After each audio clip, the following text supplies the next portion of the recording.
It's heating up, y'all. This shit is heating up. It is heating up, man. Y'all check it out.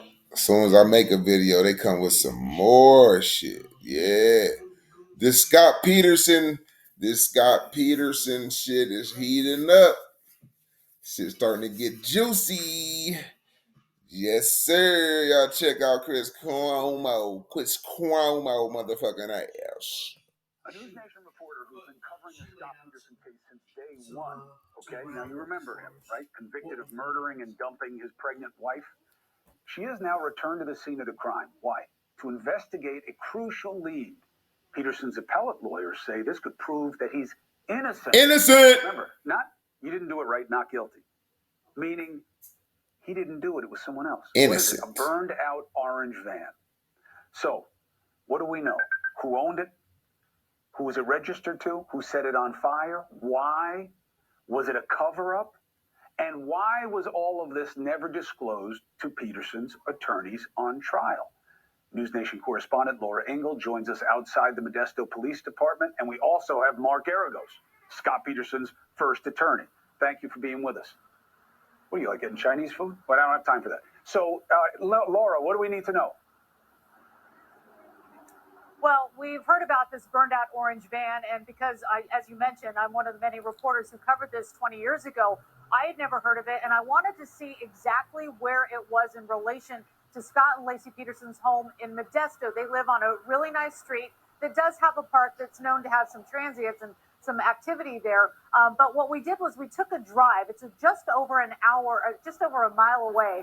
Man, that's a ghetto looking ass alleyway. And we've seen the pictures of the van, and there's a structure there. And at first, when I saw those pictures, I thought, okay, that was the alley. No, that's not the alley. It is a dirt road in between two streets in what's known as the airport district. This is not a good area of town. It is known for gang activity, drug dealing, auto theft. There's a lot going on. So this is where the orange van was found December 25th, 2002, the morning after Lacey Peterson is reported missing. It is torched. It's got gas cans inside. And then it was towed away. It was towed to a yard.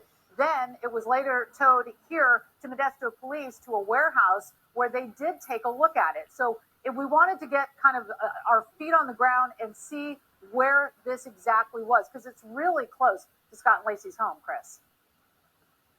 So criminals had access to the van because the trucking company allowed employees to have access to the van. But what did you learn about who it was registered to and why this apparently happened, and if there was any reason to suspect it could have had something to do with the Peterson situation?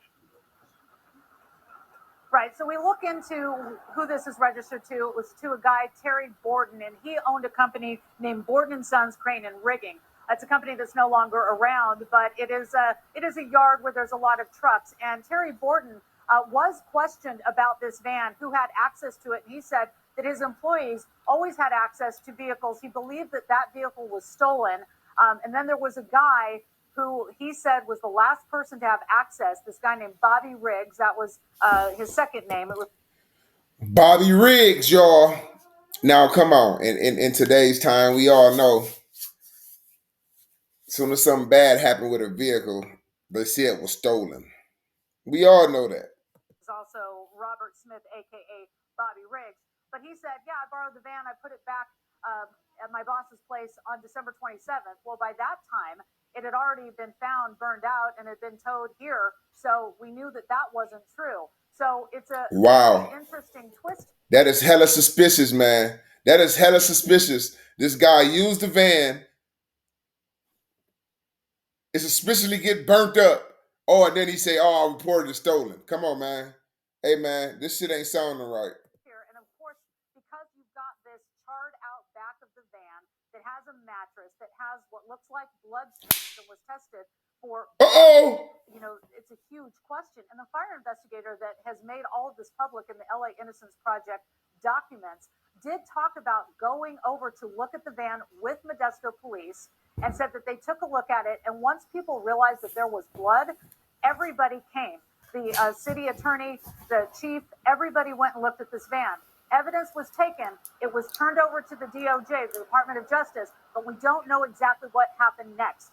And to your point, who got these reports? Was it Mark Garagos? Was it Peterson's defense team? It doesn't sound like it. And that is what the LA Innocence Project is looking at, because that van, or the part that you see where there's blood, there was a gas canister that was on top of it. And then when they pulled the gas canister off, that's why that area of the mattress is a little untouched. It's not all the way charred. Yeah. Oh, wow. That's right.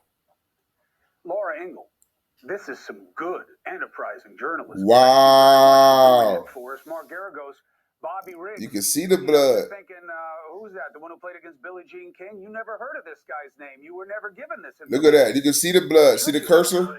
Wow. It's frustrating because we spent weeks doing hearings on mitochondrial DNA because Modesto PD wanted to use a hair that was found, and they wanted to use the mitochondrial DNA.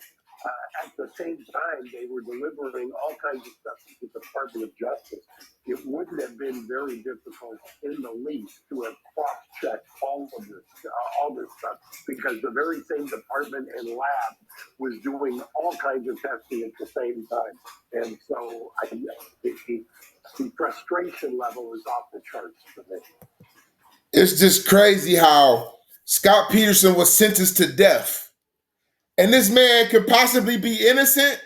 So y'all was about to kill an innocent man because y'all was in a rush to solve a murder investigation when y'all could have took your time and checked into the burglary aspect, the burglaries that were going on in the neighborhood. You understand what I'm saying? So this is bullshit, man. To play with somebody's life like this, to keep evidence away from the defense. Come on, man. This shit is crazy. Scott Peterson, not guilty. Y'all watch and see. You heard it here first. SMG Bird Talk Media. Hey, thank you for watching. Please go to News Nation now. Y'all like, subscribe, man. Hit the notification bell. Hey, this shit getting hot, man. This shit is getting real hot and juicy. You heard me? Scott Peterson gonna fuck around and be exonerated. Y'all watch what I say. You watch.